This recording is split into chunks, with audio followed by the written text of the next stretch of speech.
Hello and welcome to K News. This is Hardik Trivedi.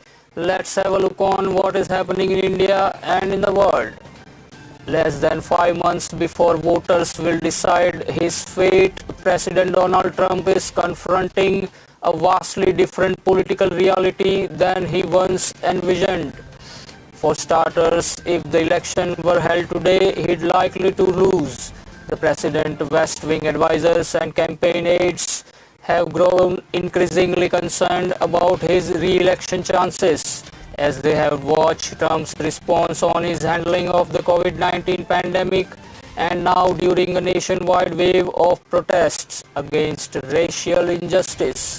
His allies worry that the president has achieved something that his November foe had so far been unable to do, igniting enthusiasm in a Democratic Party base that has been lukewarm to former Vice President Joe Biden. Trump was facing tougher political prospects even before the death of George Floyd, the black man who died after a white Minneapolis police officer pressed his knee for almost 9 minutes into Floyd's neck last week. COVID-19's mounting human and economic tolls and the president's defiant response cost him support among constituencies his campaign believes are key to victory in November. His signature rallies had been frozen for months and his cash advantage over Biden, while vast, wasn't growing as quickly as hoped because the pandemic put a halt to high-dollar fundraisers. Internal campaign surveys and public polling showed a steady erosion in support for Trump among seniors and in battleground states once believed to be leaning decisively in the president's direction. According to 6 current and former campaigns officials not authorized to speak publicly about private conversations, Trump aides have warned the president that the renewed national conversation about racial injustice and the president's big law and order push have animated parts of the Democratic base, black and younger voters, whose lagging enthusiasm for Hillary Clinton in 2016 cleared the way for Trump's narrow victory. Though outwardly confident, Trump has complained to advisors in their roughly weekly White House meetings about the perception that he is losing to Biden and has pressed his aides for strategies to improve his standing. Late last month, the Trump campaign moved two veteran political aides into senior leadership roles, reflective of an effort to bring more experience to the campaign team.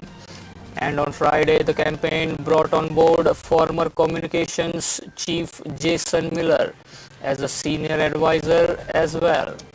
The White House seized on better than expected economic news. Friday, the nation added 2.5 million jobs in May, and the unemployment rate fell with an over-the-top victory lap, selling it as a sign of post-pandemic economic comeback that the president's advisors believe will be the single most important factor in victory in November.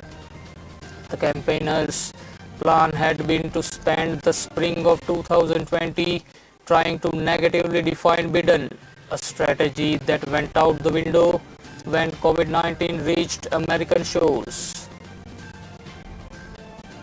The Supreme Court on Monday sought the Center and NDMA's reply on a plea by an NGO alleging sudden rise in children trafficking cases during the COVID-19 lockdown in the country.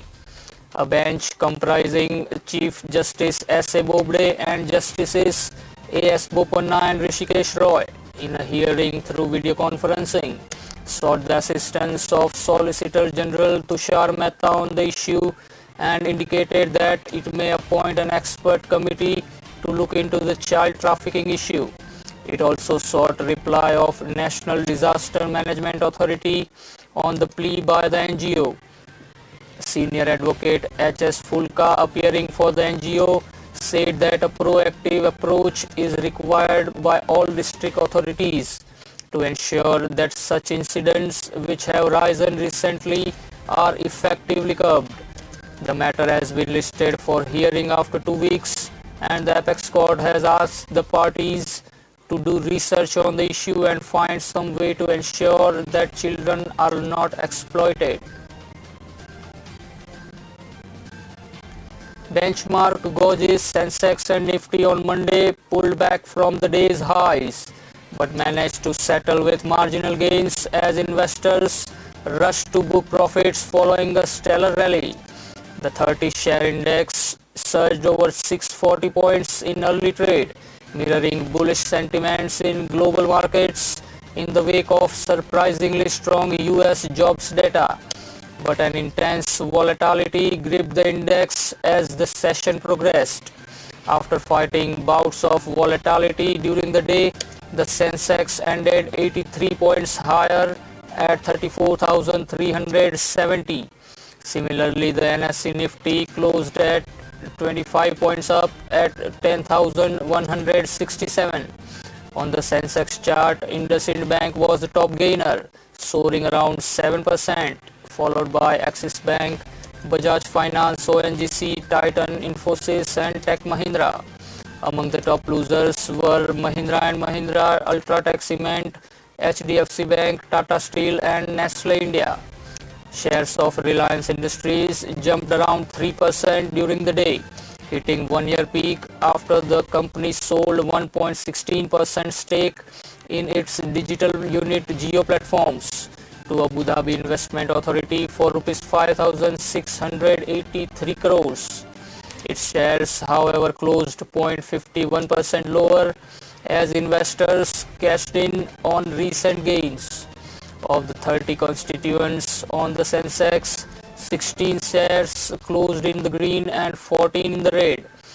Sectorally, BSE Oil and Gas, IT Industrials, Consumer Durables, Utilities, BankX and Finance Indices surged up to 2.79%, while Basic Materials, Healthcare, Metal and Auto fell up to 0.90%. In the broader market, mid-cap and small-cap indices surged up to 0.93%. Domestic markets succumbed to profit booking after opening higher, mirroring firm cues from the other global markets after a surprise surge in US employment fanned optimism over the economic recovery from the coronavirus pandemic. Paras Bothra, president of Equity Research, said. On the currency front, the Indian rupee was up 3 paise at 75.55 against the US dollar. Globally, bourses in the Shanghai, Hong Kong, Seoul and Tokyo settled with gains, while those in Europe were trading on a weak note. Meanwhile, crude oil prices rose after major oil-producing nations agreed to extend a production cut to counter the blow to demand in the wake of COVID outbreak. International oil benchmark Brent crude futures rose 0.95% to US dollar 42.70 per barrel. Market regulators SEBI on Monday eased the compliance norms for companies seeking to list their debt securities such as non-convertible debentures and commercial papers. This will come into force with immediate effect, the Security and Exchange Board of India said in a circular. The regulator has announced relaxation in compliance norms for issuers who propose to list their NCDs, non-convertible redeemable preference shares and commercial papers. The relaxation has been given with regard to disclosure of financial results by another month till June 30. Earlier, companies were required to submit the details by May end. The decision has been taken in view of the coronavirus pandemic. Under the norms, companies proposing to make the public issue of debt securities are required to give the audited financials in the offer document, which are not older than 6 months from the date of prospectus. Petrol and diesel prices were hiked by 60 paisa per litre on Monday for the second day in a row as state-owned oil firms reverted to daily price revisions after 83 days.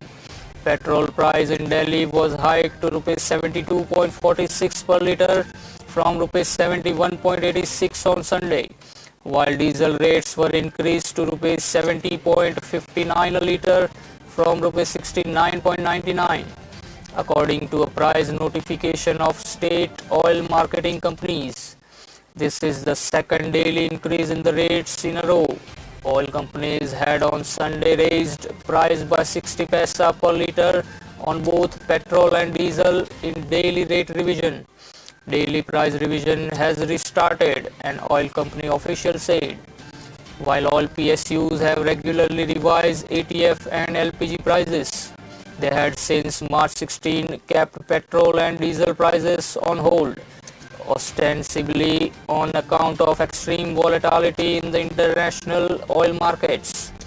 Auto fuel prices were frozen soon after the government raised excise duty on petrol and diesel by rupees 3 per litre, each to mop up gains arising from falling international rates. The government on May 6 again raised excise duties by rupees 10 per litre on petrol and rupees 13 per litre on diesel. Oil companies, instead of passing on the excise hike to consumers, decided to adjust them against the reduction required because the drop in international oil prices. They used the same tool and did not pass the rupees 1 per litre hike required for switching over to ultra clean BS6 grade fuel from April 1.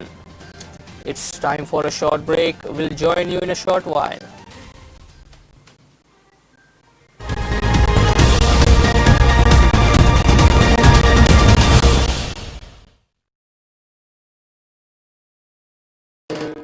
Versavi Abdundi fan with the cooler number one. Eka Chesco more fun, unte cooler number one. Eka don't run from the sun, unte Genstra number one.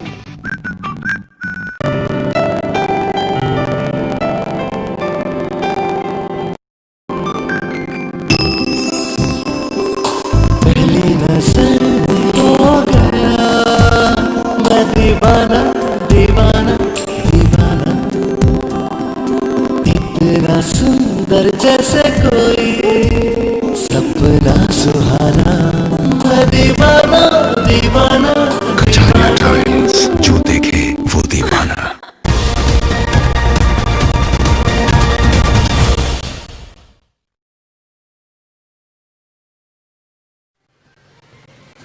Welcome back to K News and thank you for watching. Let's continue the streak of news. The Delhi High Court Monday sought response of AAP government on a plea seeking direction to the government and private hospitals not to deny admission to asymptomatic and symptomatic COVID-19 patients. The plea has sought directions that hospitals should not insist for coronavirus test before admitting people even in emergency. A bench of Chief Justice D.N. Patel and Justice Pratik Jalan, which conducted the hearing through video conferencing, issued notice to the Delhi government and listed the matter for further hearing on June 25. The bench was hearing a petition filed by advocate and petitioner Krishna Kumar Sharma, who has also sought direction for not charging higher amount for personal protection equipment from patients and they be charged as a reasonable amount. He also sought to ensure that hospitals are not forcing frontline health workers to wear used PPE. He has also called for taking immediate action against those government and private hospitals or nursing homes in the national capital which refuses emergent medical care to the patients in COVID-19 pandemic.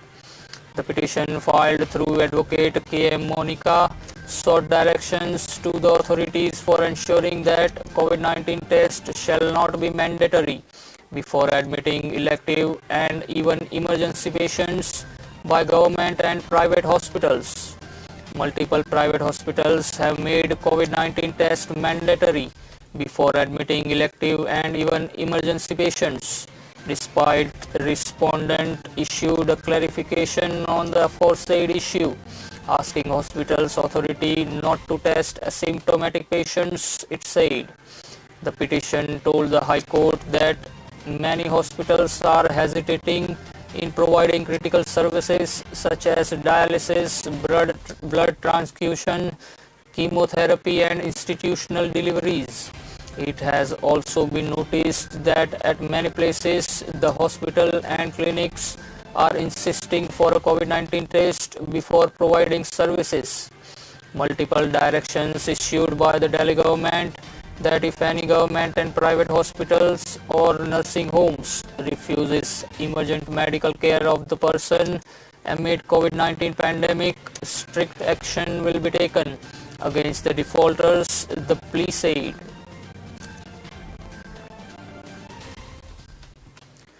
Arvind Kejriwal has gone into self-quarantine and will take a coronavirus test after complaints of mild fever and a sore throat, Delhi's ruling Aam Aadmi Party said today. The Chief Minister has cancelled all his meetings. Mr. Kejriwal had been unwell since Sunday afternoon and hasn't met anyone since then. He has isolated himself at his official home in Delhi. He is running a fever and has a sore throat, which happen to be COVID symptoms.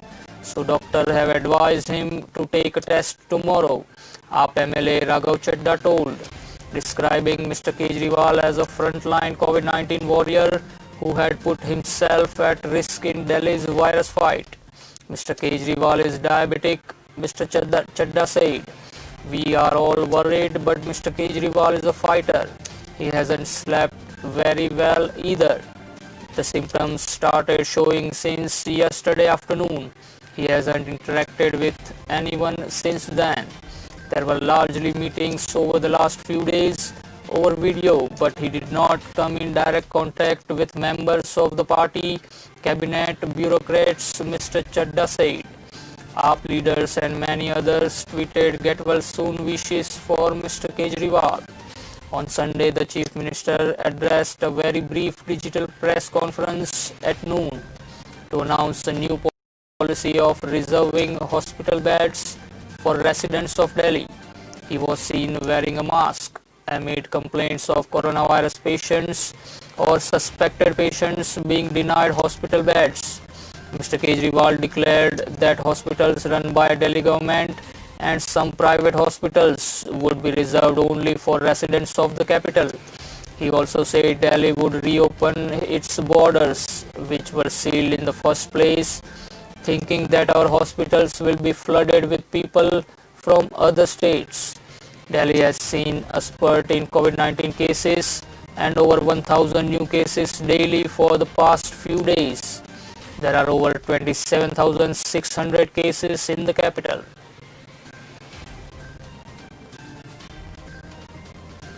The government is planning to reopen schools across the country after August 15, sources in the Human Resource Development Ministry said, adding that the reopening will be subject to the situation of the coronavirus crisis at the time. Schools and colleges across the country have been closed since March 16, shortly before the center announced the nationwide lockdown to contain the COVID-19 outbreak. The Human Resource Development Ministry will decide on the reopening of schools based on guidelines from the Union Home Ministry and the Health Ministry. Even as it decides the date of reopening, the safety of students is paramount, sources in the HRD Ministry said. Classes at several schools across the country are being conducted online, something the government has encouraged amid the lockdown. From July 1 to 15, there will be exams and the schools will reopen after the exams. Asked how the exams can be held in July when India's coronavirus cases are likely to peak, the minister said, we cannot predict what will happen in July. We will abide by the Home Ministry and the Health Ministry decision. The safety of students will be paramount. Talking about the roadmap for reopening of schools, School Education Secretary Anita Karwal earlier this month indicated that the pandemic has put the focus on the quality of digital education. We are now trying to realign the whole learning process, the instructional process, the way children will be called to schools, what happens at the entry gate and exit points at the school, what are the changed roles of teachers. We are working on all this. Another area of importance is the quality of digital education, which we had postponed before the pandemic happened. We realized that whatever we put in the digital education universe, it has to be of the highest quality, something which is engaging, interacting, and able to communicate with the stakeholders. All new BS6 vehicles sold in India will now carry a green colored strip at the top in third registration plate, according to the latest notification by the Ministry of Road Transport and Highways. The government has mandated the use of this 1 centimeter sticker on the new BS6 compliant motor vehicles, and the order will come into effect from October 1, 2020. The notice was issued recently by the ministry amending the Motor Vehicle HSRP Order 2018. Previously, the government had announced that all motor vehicles sold after April 1, 2019 will be fitted with tamper-proof, high-security registration plates. The 1 centimeter green sticker will be fitted on the inside of the windshield of the newly manufactured vehicles. The idea there is no differentiate the BSC vehicles more effectively from vehicles that meet the older emission standards.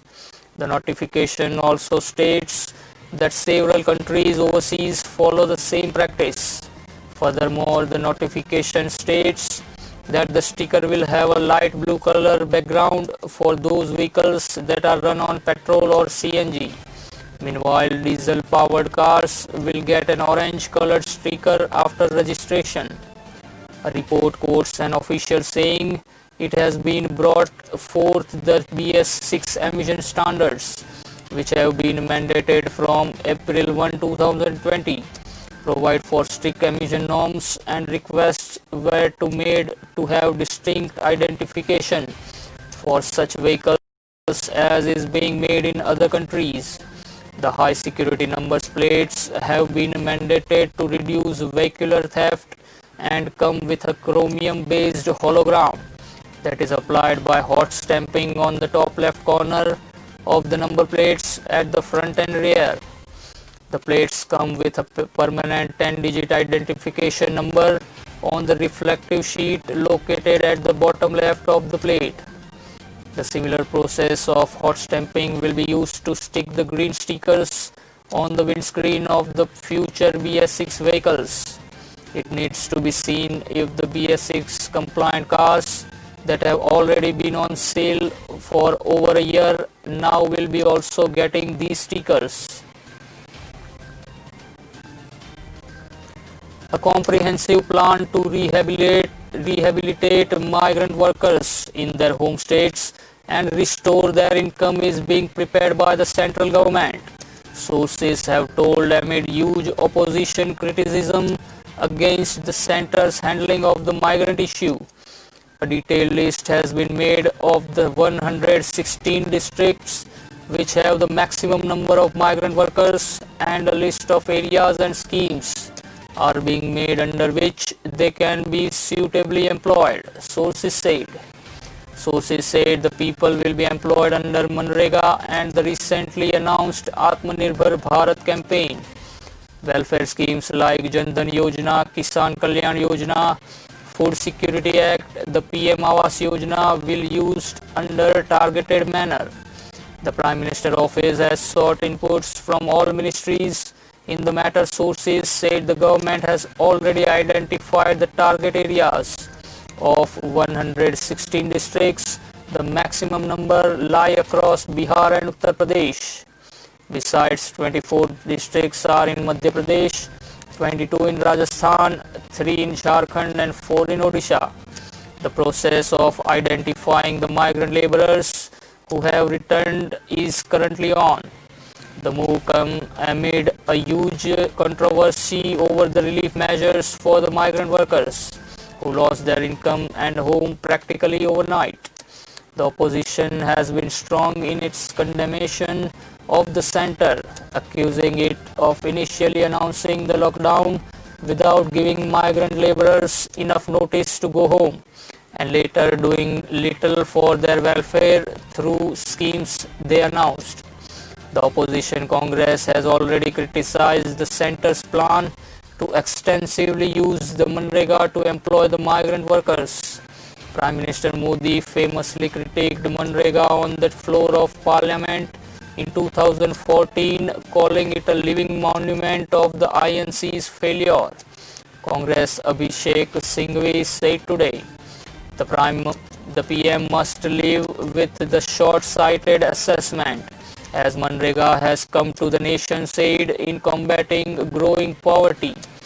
A hint of the plan to get migrants employed in their home states came earlier from BJP-ruled Uttar Pradesh, where Chief Minister Yogi Adityanath spoke it last month.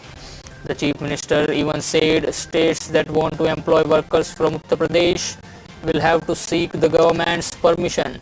But such a plan is likely to work against the interest of states like Karnataka, Gujarat and Maharashtra, which depend extensively on migrant laborers to keep their industries and extensive construction activities running.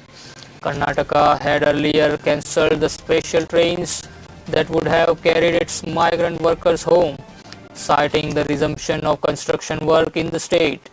The decision has evoked outrage. The decision was revoked after widespread outrage. That's all for now. Keep watching K News. This is Hardik Trivedi taking your leave. Be alert, be positive, be safe.